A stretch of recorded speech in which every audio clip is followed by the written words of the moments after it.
One thing I love about your generation that I feel like my generation didn't have is I find that by and large, and men included, are way more artistic and creative.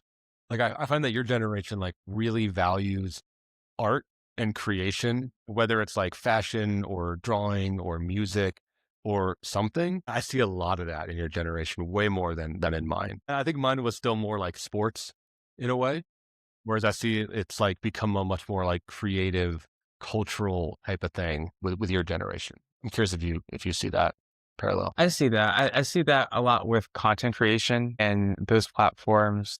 A huge thing with my generation is YouTube animation as well. So different, like there's different mediums of creativity, whether and I feel like the benefit of social media is being able to express yourself and develop a community out of that. Whereas maybe like years ago, you probably weren't like as open to express your creativity in a way that would find you can find other people to be creative with. Yeah, totally. Right. I mean, I find that some of my Gen Z clients, like, they just have this awesome talent on the side. It's like, oh, yeah, I'm also a musician, right? Or like, oh, I also like sketch, or I also like do, embroidery or whatever. Right.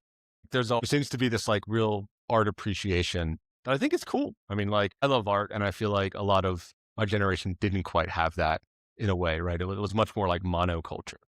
Whereas I think your generation, there's so many subcultures that people can plug into now. That's I think that's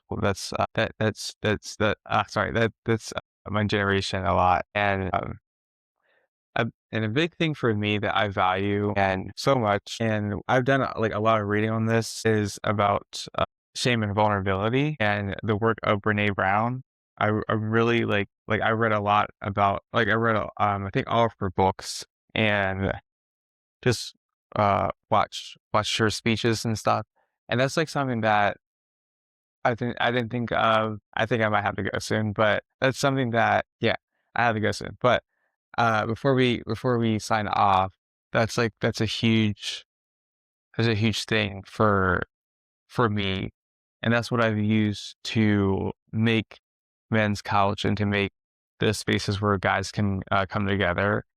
Is first recognizing shame and why men struggle with shame so much. Because I feel like the root of a lot of problems, like maybe like body image or having like different masks, is like the root is shame.